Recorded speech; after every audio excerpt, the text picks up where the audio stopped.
UEG Talks, gastroenterology to go. Welcome to our GI podcast.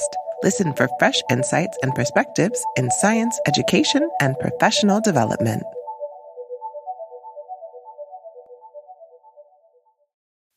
Hello everyone, my name is Egle and I'm the host of UEG Talks, educational and hopefully fun dive into GI world and beyond. We're very happy to have you with us for another exciting episode. So today we're talking about the roads and off-roads in becoming an interventional endoscopist. For that, we're spreading all across the Europe to Milano, where legendary master of HPB endoscopy, Professor Paolo Arcidiacono, runs an HPB endoscopy unit and a fellowship program. Buonasera, Paolo. Buonasera. Thank you very much. Too kind of you. And also we're transporting to Poland, to Szczecin, where the brightest young star in endoscopy, Katarzyna Pawlak, shines as an interventional endoscopist and having just finished her interventional endoscopy fellowship in Toronto. Welcome, Kasa. Yay, thank you so much for your kind invitation. We're very, very happy to have you with us. So without further ado, we're dreaming of becoming interventional endoscopist, but maybe the dreams are empty. Are there any prerequisites for becoming a decent one? I mean, for instance, steady hands, steel nerves, daredevil attitude, or just a lot of patience? Paolo? You start with the very, very difficult questions. And the answers could be very short or long. I think that you need everything. So this is a short one. But for sure, you must be very patient. And it's important that you follow your dreams. The road could be very hard to climb, but if you have the patience and if you follow your dreams, I think that at the end you will arrive. So we're talking both the procedural patience and also the long-term patience in your career, right? Yes.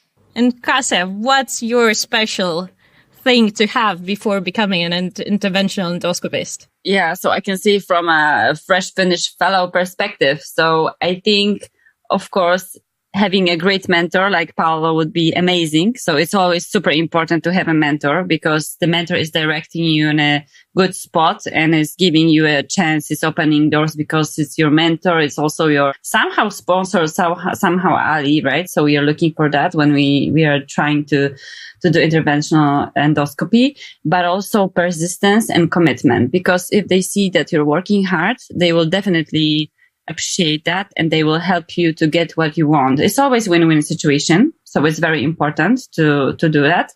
And if you target a mentor and person who can show you and teach you, then you can be pushed forward. Then they will find out the best your skills. They will give you feedback.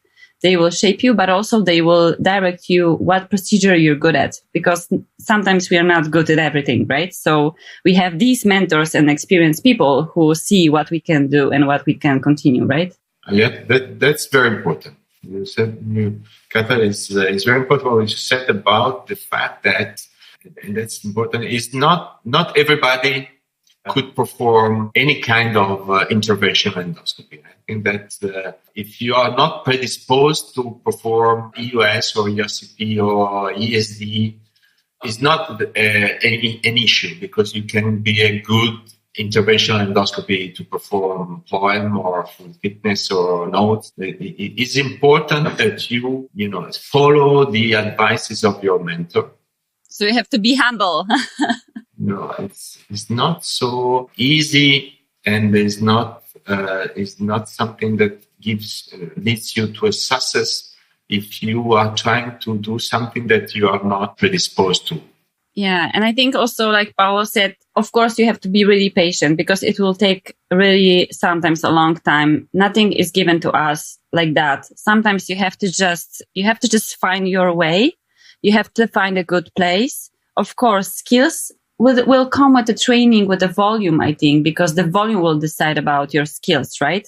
Of course, you have to be capable and somehow know and feel the scope, because some people, they don't feel the scope actually, right? They don't have these technical skills. But what I found, if you have this persistence and patience and mentor and everything combined, and then you understand this, you are aware of upcoming complications. Of course, you have somebody who will support you, but then entire personal attitude is really different for therapeutic endoscopy than for the rest, I would say, things in GI.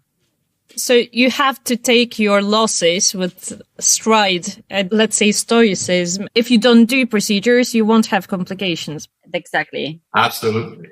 You must learn from your defeats, from your losses. Sometimes even it's just nothing to learn, right? It's just things happen. Yeah, it's just happened. But then sometimes when we are especially very young and we see all superstars like in our experts like Paolo is, right? They are doing amazing procedures. It's going so easy. So we can perceive that, oh, it's just what is he or she doing? It's so easy. But then if you're facing this by yourself alone without a proper training, it can be really bad for the patient. So you always have to think also about the patient, right? Not about only doing therapeutic procedure because it's fun. It's so like you want to be famous. You want to do such cool things, but then it's patient, right? So I think everything together is coming when it comes to the skills and personal attitude to perform therapeutic endoscopy. Okay, so you really do need to have a lot. And actually having right and a left hand are not the most important things then maybe. Okay, Paolo, coming to where we are slowly moving towards, to the training. In comparison to North America, we are at the beginnings of structured, focused fellowships, and you lead one of those rarities in Milano. What motivated you to design a program dedicated to HPB endoscopy?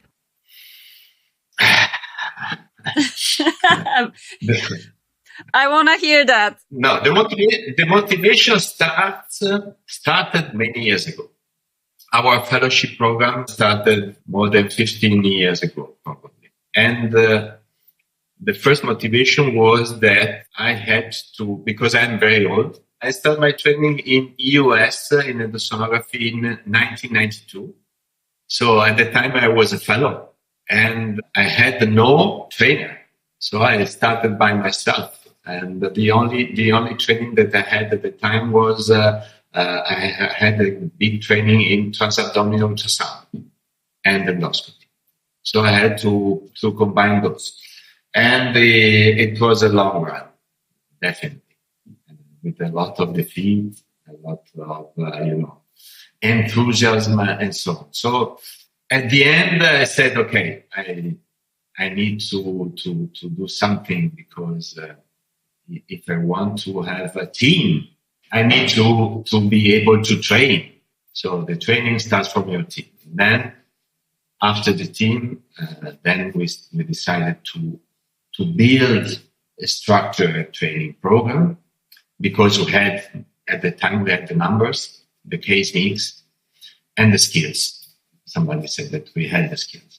So it sounds like you had a very trial and error kind of path to where you are now, and you did not want others to go through that. Yes. But I must tell you that it was really exciting at the end. I felt very, very well. But this is something that I always tell to my fellows, never think to know that you are able to do everything and you know everything. I always learn something every single case that I perform. Okay, so having said that it's passion for teaching and building your own team that started this, what do you think is crucial when preparing fellows to hold their own in decision-making and these very high-risk interventional procedures? I think that the most important thing that you must teach them is that they are not doing only a technique. You're not teaching a technique. You can teach a technique to anybody, but they need to be trained in the whole HPB. So they, as Katarzyna was telling before, they need to know the indication of the procedure. They need to know the contraindication of the procedure. The most important thing that you must learn is not when to perform the procedure, but when not to perform the procedure. Definitely. This is very important because it keeps you away from disasters. And another important thing is to be aware of the complication. And you should know how to treat the complication. You cannot perform a therapeutic procedure if you are not able to treat the complication of this procedure. And you should know also who can help you if you fail. And this is very important. There are other experts who can help you. There are other experts that can perform other procedures that have the same results of your procedure. I think about my radiologist. I have the great team of interventional radiologists. They can solve the problem if you have a problem, or they can perform the procedure if you think that the procedure is not indicated in US or ERCP and so on, but it's better to perform by a radiology, interventional radiologist. And also, you should know when the patient should go to the surgeon. So you're basically talking about complex decision-making in a difficult situation and seeing from all the angles. Yeah, but this is important that you know in advance before starting your procedure. You should have clear in your mind why you are doing this procedure. So the clear indication. Then you must have in mind a strategy. So a plan A, a plan B, a plan C, and then help. Okay. But you should have everything in your mind, because then also when you perform the procedure and you see that you are not gaining success in the procedure, then you should know when to stop the procedure. Because as Katarzyna told us, you are treating a patient. So you must do the best for your patient. So you should not be, so enthusiastic and so, proud of yourself to continue to force something. You must be aware, okay, the time has run. I'm not succeeding in this procedure. Then I need to do something else. And maybe something else is to ask to another expert to help you to perform the procedure, or to move the patient in another department to perform another kind of procedure to help him or her. To teach the technique that you can teach endoscopy to a monkey. Yes, exactly. Yeah, one of my best friends, and I do not know if I can tell you, he was a consultant at the King's College, London. And he was a pathologist, he is a pathologist, and he's always telling me, okay, ERCP is a monkey job. Really? Yeah. So you can teach ERCP to a monkey, but the most important thing is that everybody, if you are willing to be an expert, you should know everything around. This makes the difference. Yeah. So maybe you can't teach a monkey patient-centered complex problem solving and contingency planning, most probably. Okay. And coming from that, Kasa, from a recent fellow's perspective, you're fresh out of the docks from an interventional endoscopy fellowship in Toronto. Why did you think it was necessary for you to take this opportunity up?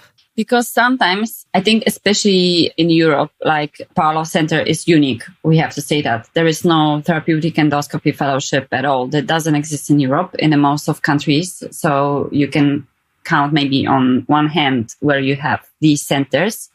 With excellence, actually, you cannot get there normally. And in Poland, this doesn't exist. So you sometimes feel that you're hitting the ceiling, right? So you cannot get more from your center, and you want to do more because you finished some particular steps, and then you feel that maybe there is some space you even can go, but maybe you don't have such a lot of time and you want to learn more or less, I would say everything, but try to do all procedures. And I found that in North America, especially there, you have all these therapeutic fellowships where you can finish in 1 year or 2 years a therapeutic endoscopy fellowship, and you can actually try to learn and do all procedures, because these fellowships are unique, right?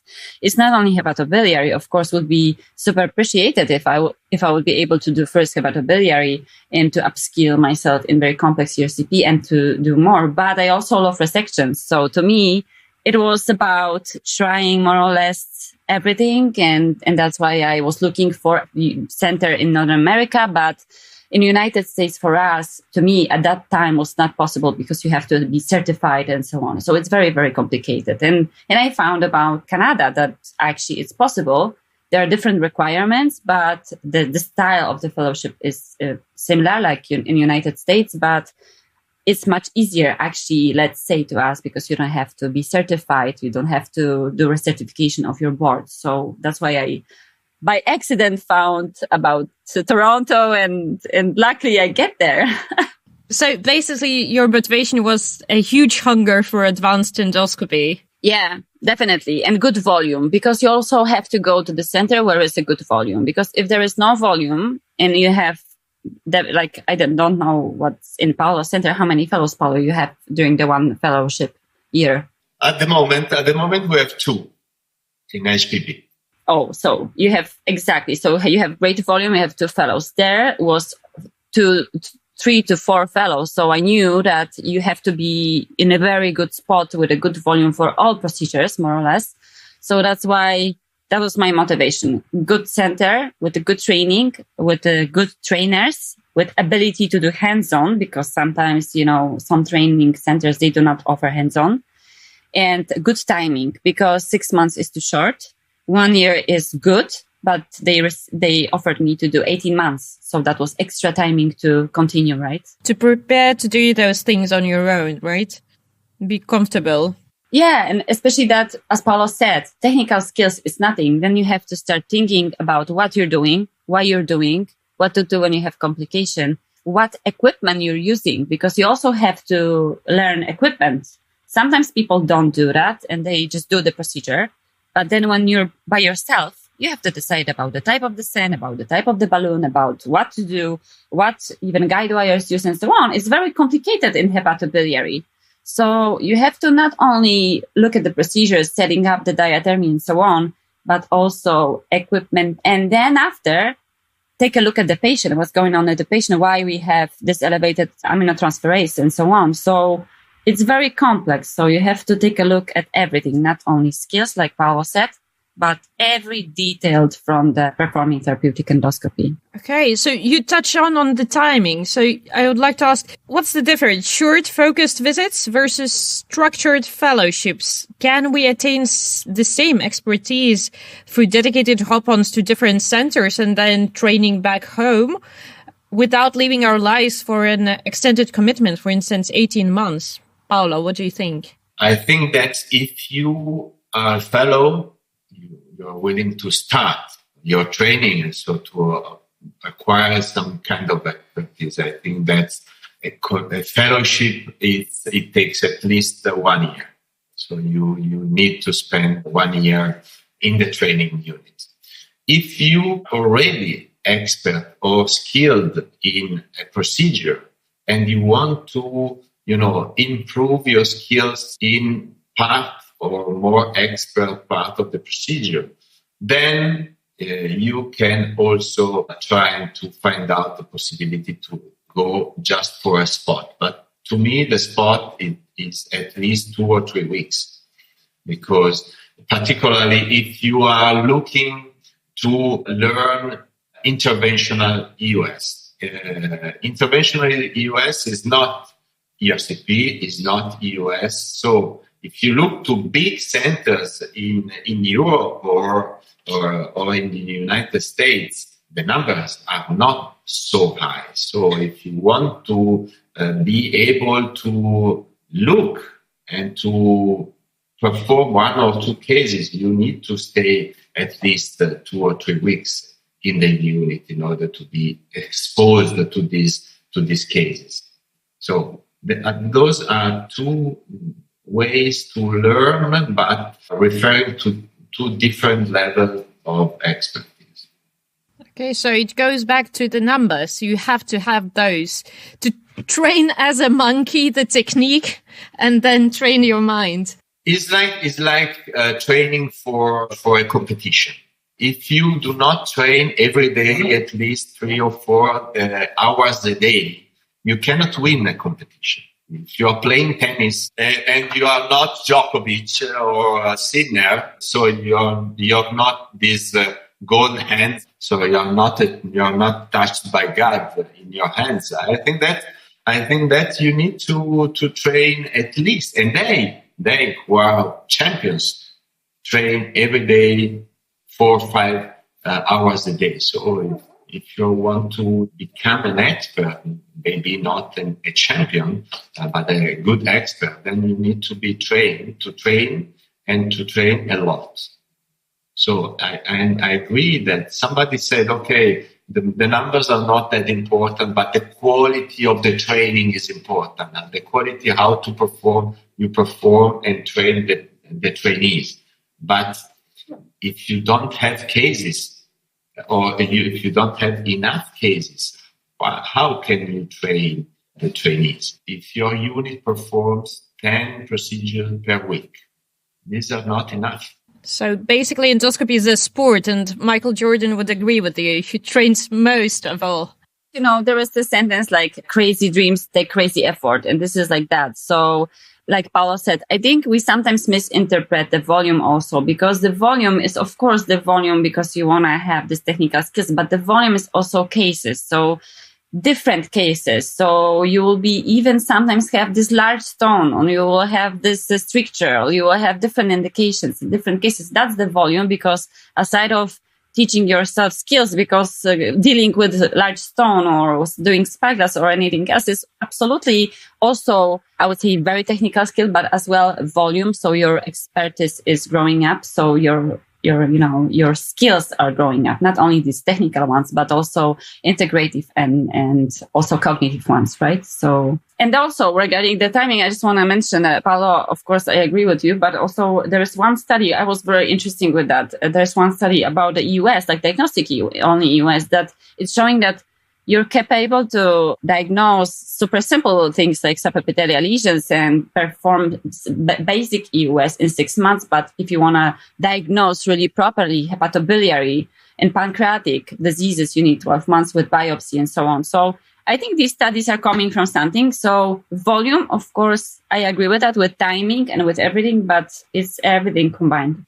Yeah, I agree with you. And the problem of the number obviously depends also on your skills. If you are a talented or not talented fellow, there are studies from the United States where that fellows who reach the expertise in very few examinations and others who reach the same expertise after hundreds of examinations. So from the trainer point of view, we know as a trainers and experts since the beginning who among our fellows will need more cases and who would need less cases. But the mean number should be a big number. Exactly. Unfortunately, it's not a good news. Yeah, especially for Eastern Europeans. Okay, so if we agree that endoscopy to some degree is a sport that needs passion, but also to be a hardcore interventional endoscopist, do you need to be an academic? Paolo, what do you think? Not at all. Not at all.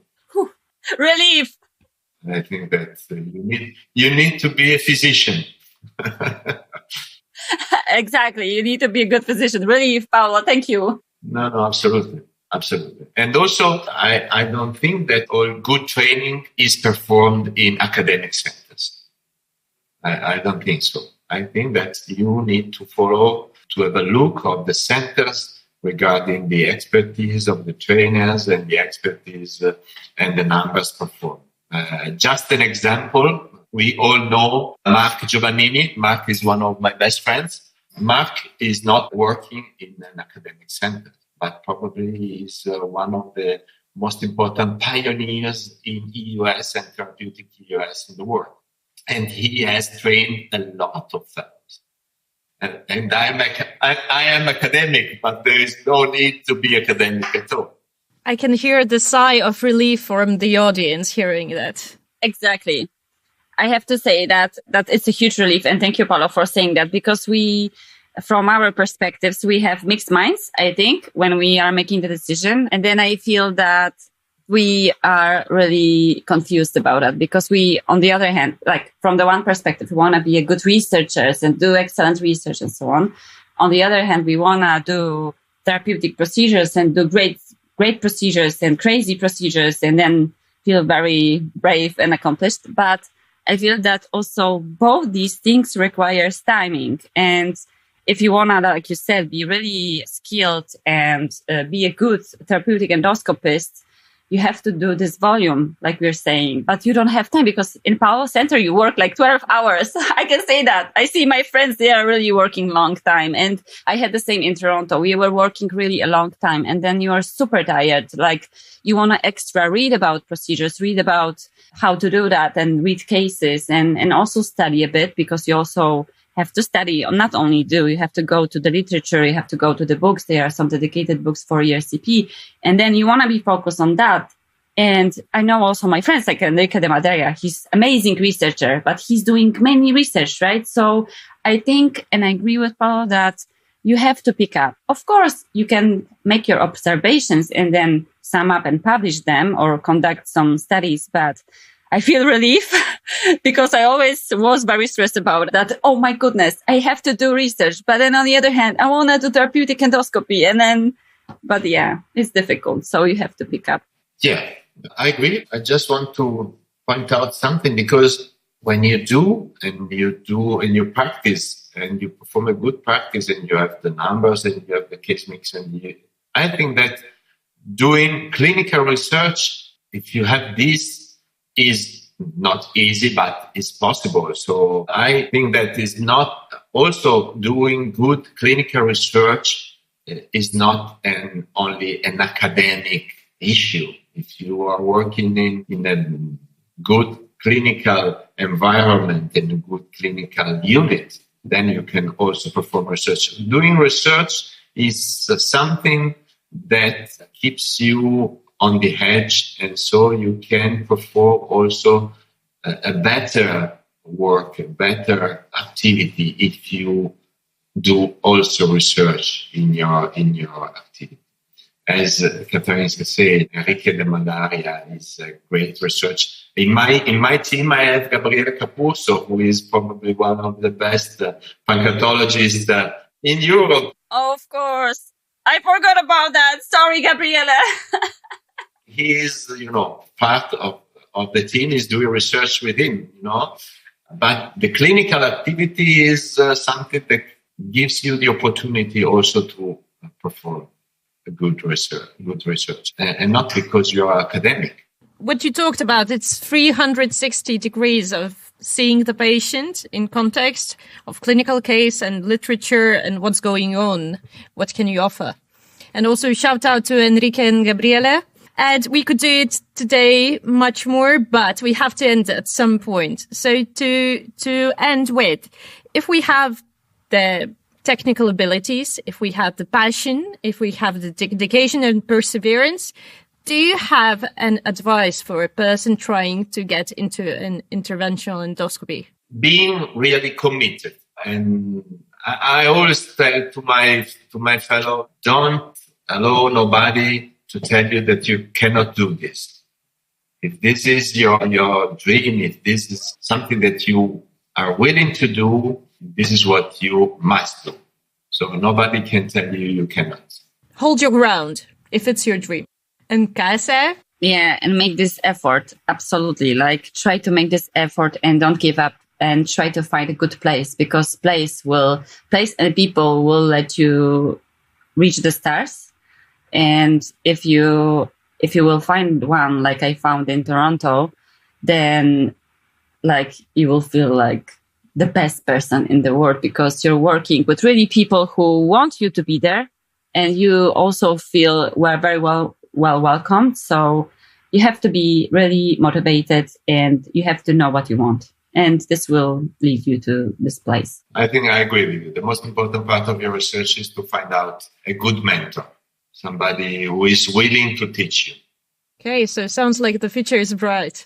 Thank you so much, Paola. Thank you, Cas. It was incredible talking to you about the future of becoming interventional endoscopist.